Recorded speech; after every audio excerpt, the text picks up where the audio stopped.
उसमें दिए गए अकार्बनिक मिश्रण में अम्लीय व क्षारीय मूलक की पहचान करना है ना। तो सबसे पहले हम लोग ये जाने कि अम्लीय मूलक और क्षारीय मूलक क्या होते हैं, है ना। तो अम्लीय मूलक वह होते हैं लवण के वह यौगिक, लवण के वह यौगिक जो लवण बनने में अम्ल से आते हैं, अम्ल से आते हैं, अम्लीय मूलक कहलाते हैं। सुनो, लवण के वह आयन जो लवण बनने में अम्ल से आते हैं, अम्लीय मूलक कहलाते हैं। ठीक है। क्षारीय मूलक लवण के वह आयन जो लवण बनने में क्षार से आते हैं, क्षार से आते हैं, क्षारीय मूलक कहलाते हैं। इसका सीधा सा उदाहरण एक है अमोनियम क्लोराइड। क्या है? Ammonium chloride. अब अमोनियम क्लोराइड किससे बनता है?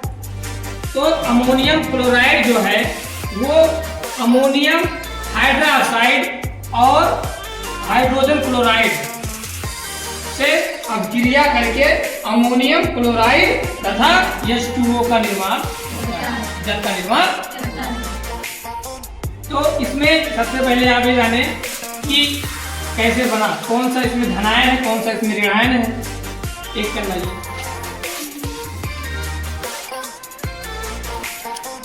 जैसे आप लोग ध्यान दें, आप लोग लिखे आप लोग लिखिए NH4OH ammonium hydroxide, NH4OH ammonium hydroxide, ammonium hydroxide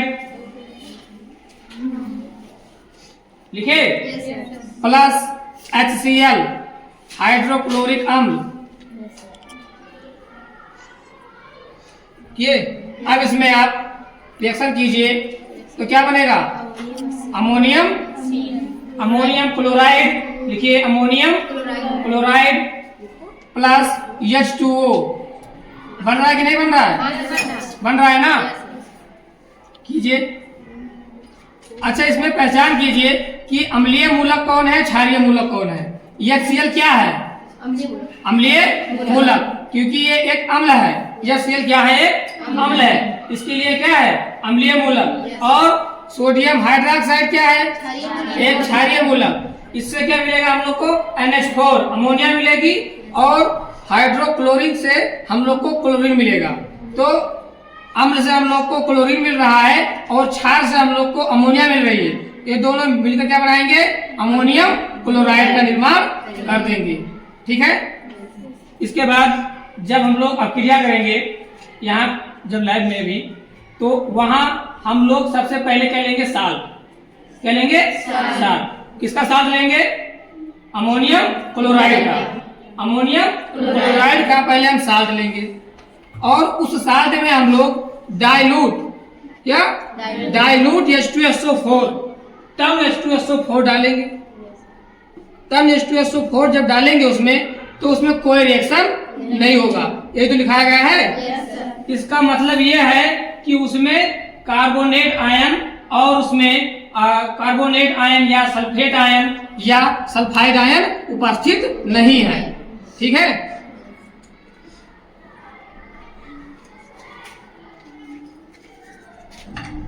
एक साफ प्रणाली, और उस प्रणाली में आप लोग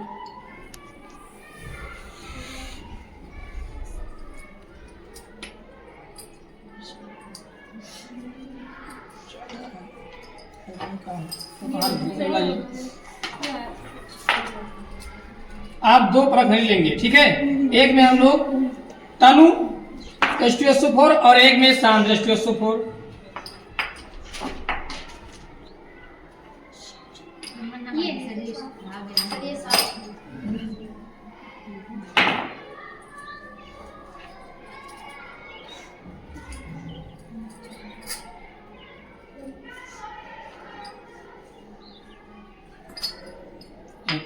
देखिए अभी ये आपका अमोनियम क्लोराइड पकड़े से,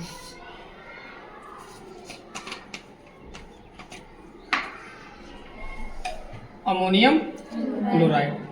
ये आपका साल्ट है, 1 से 2 ml डालना है इसमें, है ना।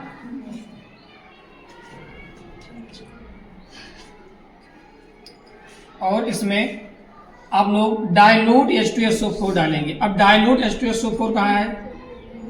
Dilute H2SO4, dilute H2SO4। अब डाइल्यूट H2SO4 जो है ये कोई रिएक्शन नहीं करेगा। जब ये डालेंगे तो ये जैसे है वैसे ही रहेगा।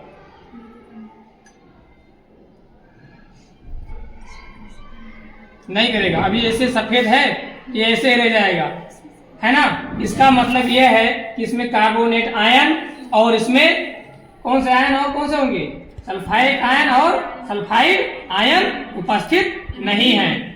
ठीक है। अब इसमें देखिए जैसे था वैसे ही बना है ना। अब दूसरे प्रणाली में आप जब आप लेंगे साल्ट लेंगे 102 ml, 1 से 2 ml साल्ट लेंगे और उस साल्ट में जब आप कंसंट्रेट H2SO4 जब शांत सल्फ्यूरिक अम्ल डालेंगे,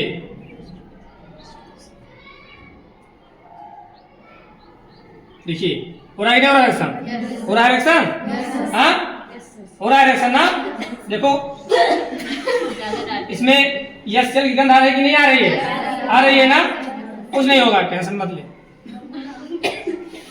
हाइड्रोक्लोरिक अम्ल की गंध आ रही है कि नहीं आ रही है? इसका मतलब यह है कि इसमें हाइड्रोजन क्लोरीन इसमें उपस्थित है, हाइड्रोजन क्लोरीन उपस्थित है। अब इसमें जब हाइड्रोजन क्लोरीन इसमें है, हाइड्रोक्लोरिक अम्ल इसमें है, तो इसका मतलब कि इसमें Cl संभव है, Cl संभव है। और जब इसे हम लोग गर्म करेंगे, क्या करेंगे? गर्म करेंगे। और गर्म करने के बाद में हम लोग क्या हुआ? लग रहा है इसका रख दिए, इसको ज्यादा हो गया ना, इसको चलो दिखा दीजिए इसे, बन गया ना। जब हम लोग क्या करेंगे, इसमें किसकी छड़ भिगाएंगे? कौन सी छड़ लेंगे? इसमें क्या मिलाएंगे? Ammonium hydroxide. जब हम लोग अमोनियम हाइड्रोक्साइड उस परख नली के ऊपर मुख पर लेकर जाएंगे तो हम लोग का कौन सा वो आएगा? धुआं, सफेद धुआं। अमोनियम क्लोराइड के सफेद धुआं प्राप्त होगा, जिससे निश्चित हो जाएगा कि इसमें Cl- निश्चित है ना, क्लोरीन इसमें निश्चित है ना।